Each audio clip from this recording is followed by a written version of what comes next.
Eu queria saber, então, da sua opinião com relação a estes assuntos. Esse é um assunto, né, do momento e será, com certeza, dos próximos anos e dos próximos governos. Nós somos um país realmente privilegiado pelos recursos hídricos que temos aqui, historicamente. No entanto, tem uma falsa percepção, né, que a água é infinita, na verdade ela não é, e que nós estamos, assim, muito próximos a grande quantidade de água, que também não é verdade. Ou seja, a bacia amazônica, que detém o grande volume de recursos hídricos do país, tem uma baixa densidade de população. Então, está no extremo do país. E na região sudeste, onde tem a grande concentração de população do país, nós temos recursos hídricos insuficientes para essa população.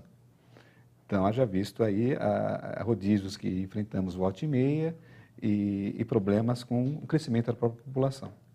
E, de outro lado, nós temos essa água sendo piorada e degradada continuamente, seja por falta de atitude, seja por falta de conhecimento, ou seja, mesmo por desperdício, né? E hoje tem um dado, que é um dado recente, os mananciais metropolitanos do país, eles estão quase todos comprometidos. Ou seja, exigindo uma atitude drástica, rápida, imediata, para que a gente possa reverter esse processo e preservar um recurso fundamental, importante e que custa, né? E pela tendência, ele vai ser um recurso cada vez mais raro, finito e caro.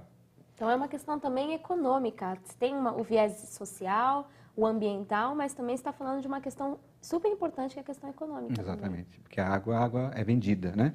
Embora ela seja produzida por conta de um ecossistema que produz água, né? Quer dizer, hoje nem os maiores cientistas e gênios conseguiram inventar um jeito de fazer água, né? Então, na verdade, a água ela existe porque as condições do ecossistema permitem que ela exista naquela situação. E para nós isso é uma dádiva, né? E alguns povos do planeta veneram a água. Se a gente pegar nos primórdios da humanidade, ela se constituiu ao lado de rios, né? E Se hoje... nós pensarmos até no nosso país, o desenvolvimento na região litorânea é muito mais acentuado do que no interior. É verdade. O próprio Tietê, né? Quer dizer, toda a nossa história paulista, ela se dá começando ao lado do rio Tietê. E hoje, nos grandes centros urbanos, a gente tem uma relação muito ruim com a água e com os rios, por conta do estado que eles estão.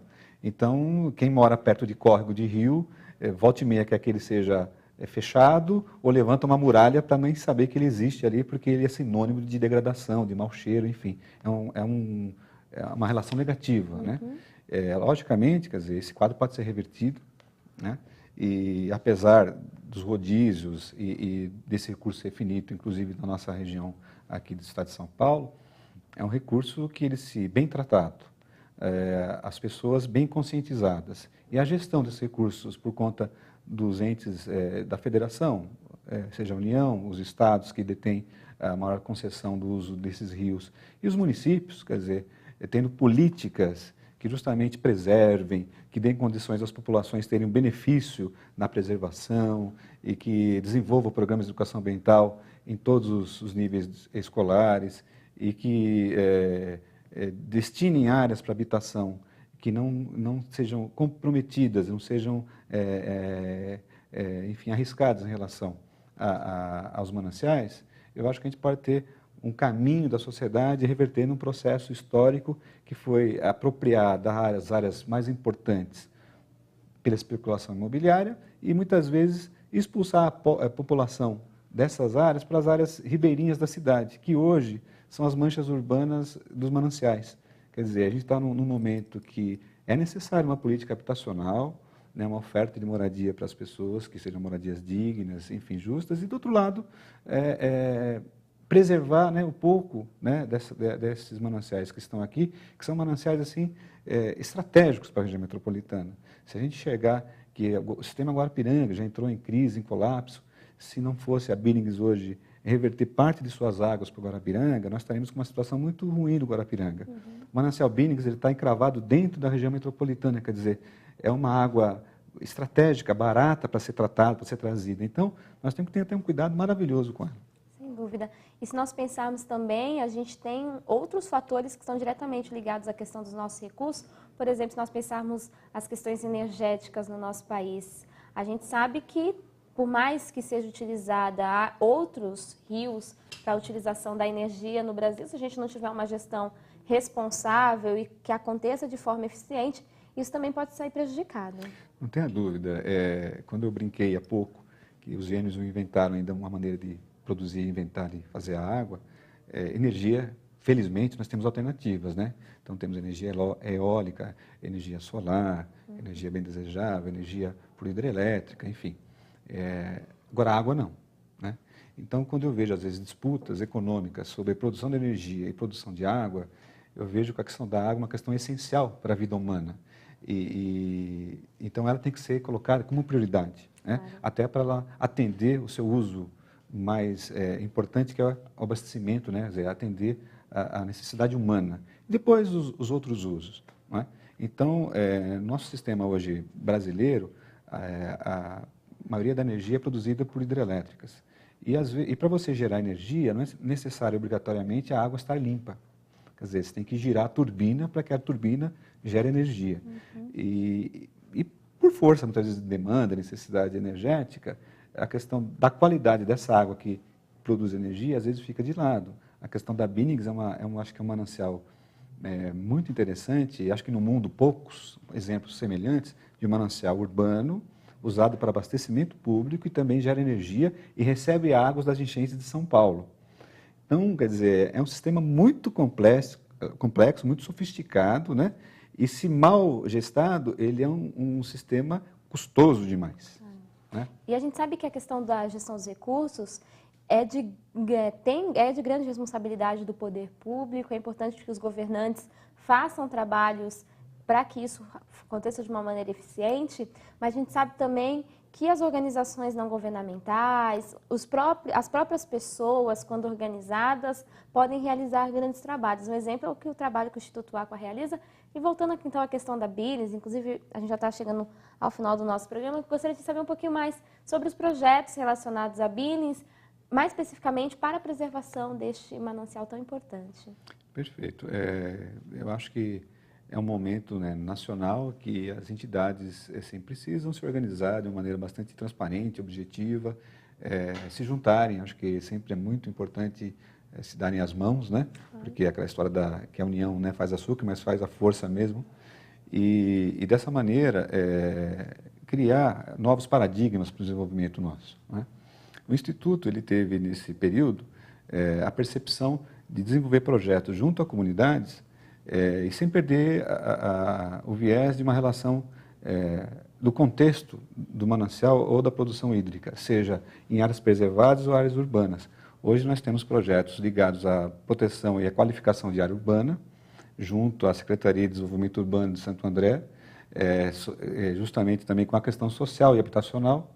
Quer dizer, não só pensar na moradia, mas uma moradia com qualidade, moradia com jardim, com área verde, com rios recuperados ou córregos, né, em boas condições.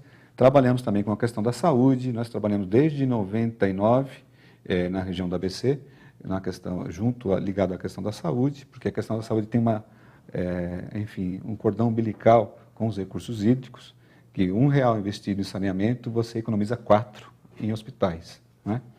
E também nessa questão da participação organizada junto a fóruns que incluem o Estado e municípios. Porque muitas vezes alguns debates, ou eles passam desapercebidos, ou eles precisam de uma luz especial para que os governantes, às vezes, tomem decisões diferentes ou reforcem anseios da comunidade. Então, nesse sentido, a gente tem participado em comitês de bacia, participado em conselhos municipais de meio ambiente, participado na formulação de planos diretores, na própria aplicação desses planos. Então, a gente tem aí um retrospecto muito interessante, até para se algum telespectador tiver interesse em acessar nossa página, ele pode ali se apropriar de algumas experiências nesse sentido, que fazem a diferença também, porque muitas vezes no âmbito da comunidade a gente consegue reverter questões importantes, mas outras questões são realmente de domínio da gestão pública, muitas vezes. E se esses assuntos não chegam dentro de uma Câmara Municipal, dentro de um governo municipal, estadual e às vezes federal, essas questões demoram ou quando chegam estão no estágio crítico, né? Eu sempre digo o seguinte, que na área ambiental, é 100 vezes mais barato prevenir do que remediar. Então, quando a gente vai tentar consertar uma coisa, ela custa muito caro. E num país que a gente tem demandas enormes sociais, enfim, tantas coisas importantes também para serem resolvidas e, enfim, encaradas, eu acho que vale a pena a gente prevenir, já que temos especialistas, pessoas muito inteligentes no nosso país, que apontam, já sinalizam que tais situações são críticas, que a gente tome providências e possa, de uma maneira harmônica, né, e coletiva, chegar aí a salvar, né, esses recursos que são importantíssimos, estratégicos, e eu digo assim, inclusive, socialmente fundamentais para que o país se torne uma nação. Sem dúvida. É realmente dar as mãos e perceber a importância dessa parceria acontecer. Eu gostaria de agradecer sua presença. Gostaria que você passasse, então, o site do Instituto Aqua para os nossos telespectadores acessarem. Eu agradeço aqui, foi uma honra muito grande. Então, eu deixarei aqui o nosso site, é Instituto Aqua, acqua.org.br. Espero que vocês possam visitá-lo e fico à disposição de perguntas ou dúvidas que ficou no ar. Sem dúvida, a gente convida já que vocês do Instituto venham outras vezes no nosso programa para darmos continuidade a esse assunto. Estaremos aqui sempre que necessário. A gente agradece também você que esteve com a gente no programa Biosfera de hoje. Dúvidas, sugestões para o nosso programa, fique à vontade de participar sempre. 3358-6815, código de acesso 11, é o nosso telefone. biosfera@redemundial.com.br é o nosso endereço na internet. Este espaço é um espaço seu, então todos os assuntos que você quer ver relacionados ao meio ambiente, relacionados à preservação da vida, mande as suas sugestões para a gente. Nosso programa de hoje vai ficando por aqui. Lembre-se, preservar a vida depende de todos nós.